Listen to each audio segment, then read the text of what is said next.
ಎಲ್ಲರಿಗೂ ನಮಸ್ಕಾರ. ಇವತ್ತು ಹೆಲ್ದಿಯಾಗಿ ಆರೋಗ್ಯಕರವಾಗಿ ಸೂಪರ್ ಟೇಸ್ಟಿಯಾಗಿ ಮಸಾಲೆ ದೋಸೆ ಥರನೇ ಮನೆಯಲ್ಲಿ ರಾಗಿ ದೋಸೆನ ಹೇಗೆ ಮಾಡ್ಕೋಬೋದು ಅಂತ ನೋಡೋಣ ಬನ್ನಿ.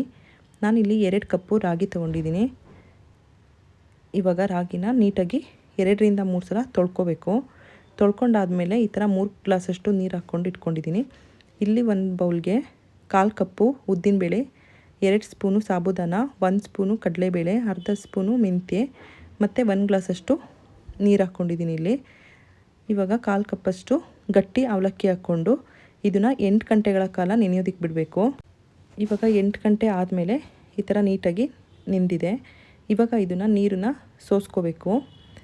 ನೀರೆಲ್ಲ ಸೋಸ್ಕೊಂಡಾದಮೇಲೆ ಇಲ್ಲಿ ಒಂದು ಮಿಕ್ಸಿ ಜಾರ್ಗೆ 1 ಸ್ಪೂನಷ್ಟು ಬೇಳೆ ಅವಲಕ್ಕಿ ಹಾಕ್ಕೊಂಡಿದ್ವಲ್ಲ ಅದ್ರ ಮಿಶ್ರಣ ಮತ್ತು 2 ಸ್ಪೂನು ನೆನೆಸಿಟ್ಕೊಂಡಿರೋ ರಾಗಿ ಹಾಕ್ಕೊಂಡು ಎರಡನ್ನೂ ಒಟ್ಟಿಗೆ ರುಬ್ಕೋಬೇಕು. ನಾವು ಸಪ್ರೇಟಾಗಿ ರುಬ್ಕೊಂಡ್ರೆ ಏನಾಗುತ್ತೆ ಅಂದರೆ ರಾಗಿ ನೆಂದಿರುತ್ತಲ್ವ, ಆದ್ರೂ ಕೂಡ ಬರೀ ರಾಗಿ ನೀಟಾಗಿ ನುಣ್ಣಗಾಗಲ್ಲ. ಅದಕ್ಕೇ ಎರಡನ್ನೂ ಮಿಕ್ಸ್ ಮಾಡಿಕೊಂಡು ರುಬ್ಕೊಂಡ್ರೆ ನೀಟಾಗಿ ನುಣ್ಣಗೆ ಚೆನ್ನಾಗಿ ರುಬ್ಕೋಬೋದು. ಈ ಥರ ಎಲ್ಲ ಹಿಟ್ಟನ್ನು ನೆನೆಸಿಟ್ಕೊಂಡಿದ್ದು 2 ಮಿಕ್ಸಲ್ಲಿ ರುಬ್ಕೊಂಡಿದ್ದೀನಿ. ಇವಾಗ ಇದನ್ನು ನೀಟಾಗಿ ಈ ಥರ ಮಿಕ್ಸ್ ಮಾಡ್ಕೋಬೇಕು. ಇದು ಮಸಾಲೆ ದೋಸೆ ಥರನೇ ಇರುತ್ತೆ, ತುಂಬ ಚೆನ್ನಾಗಿರುತ್ತೆ. ಇವಾಗ ಬಿಸಿಲಿಗೆಲ್ಲ ಆರೋಗ್ಯಕ್ಕೆ ತುಂಬ ಒಳ್ಳೆಯದು. ಒಂದ್ಸಲ ನೀವು ಟ್ರೈ ಮಾಡಿ ನೋಡಿ. ಈ ಥರ ನೀಟಾಗಿ ಮಿಕ್ಸ್ ಮಾಡ್ಕೋಬೇಕು. ಇವಾಗ ಬೇಸಿಗೆ ಕಾಲ ಇರೋದ್ರಿಂದ ಜಾಸ್ತಿ ಹೊತ್ತೆಲ್ಲ ನೆನೆಸೋದೇನು ಬೇಕಾಗಲ್ಲ. ಒಂದು 4ರಿಂದ 5 ಗಂಟೆ ನೆನೆಸಿಟ್ಕೊಂಡ್ರೆ ಸಾಕಾಗುತ್ತೆ. ಇವಾಗ ಇದನ್ನು ಕ್ಲೋಸ್ ಮಾಡಿ 5 ಗಂಟೆಗಳ ಕಾಲ ಬಿಡಬೇಕು. ನೀವೀಗ 5 ಗಂಟೆ ಆಗಲಿಲ್ಲ ಅಂದರೆ 2ರಿಂದ 3 ಗಂಟೆಗಳ ಕಾಲ ನಿಂದ್ರೂ ಕೂಡ ಚೆನ್ನಾಗಿರುತ್ತೆ. 5 ಗಂಟೆ ಆದಮೇಲೆ ಈ ಥರ ಆಗಿದೆ. ತುಂಬ ಚೆನ್ನಾಗಿ ಬಂದಿತ್ತು. ಇವಾಗ ಬೇಸಿಗೆ ಕಾಲ ಆಗಿರೋದ್ರಿಂದ ತುಂಬ ಚೆನ್ನಾಗಿ ಬರುತ್ತೆ. ಇವಾಗ ಇದನ್ನು ನೀಟಾಗಿ ಮಿಕ್ಸ್ ಮಾಡ್ಕೊಳ್ಳಿ. ಇದಕ್ಕೆ ಅರ್ಧ ಸ್ಪೂನಷ್ಟು ಉಪ್ಪು ಹಾಕ್ಕೊಂಡು ಸ್ವಲ್ಪ ನೀರು ಹಾಕ್ಕೊಂಡಿದ್ದೀನಿ ನಾನು. ನಿಮಗೇನಾದರೂ ಸ್ವಲ್ಪ ಗಟ್ಟಿ ಆಯಿತು ಅಂದರೆ ಇನ್ನು ಸ್ವಲ್ಪ ನೀರು ಆ್ಯಡ್ ಮಾಡ್ಕೊಳ್ಳಿ. ಈ ಥರ ದೋಸೆ ಹಿಟ್ಟಿನದಕ್ಕೆ ನೀಟಾಗಿ ಕಲಿಸ್ಕೋಬೇಕು.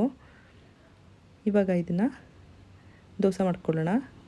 ನಾನಿಲ್ಲಿ ತವನ ಬಿಸಿ ಮಾಡ್ಕೊಂಡಿದ್ದೆ, ಅದಕ್ಕೆ ಇವಾಗ ಹಾಕ್ಕೊಂಡು ಈ ಥರ ನೀಟಾಗಿ ನಿಮ್ಗೆ ಎಷ್ಟಾಗುತ್ತೆ ಅಷ್ಟೆಲ್ಲಗೆ ಮಾಡ್ಕೊಳ್ಳಿ. ಇವಾಗ ಇದಕ್ಕೆ ನಾನು ಅರ್ಧ ಸ್ಪೂನಷ್ಟು ತುಪ್ಪ ಹಾಕ್ಕೊಂಡಿದ್ದೀನಿ. ನಿಮಗೆ ತುಪ್ಪ ಬೇಡ ಅಂದರೆ ಬೆಣ್ಣೆ ಅಥವಾ ಎಣ್ಣೆ ಏನು ಬೇಕಾದರೂ ಹಾಕ್ಕೋಬೋದು.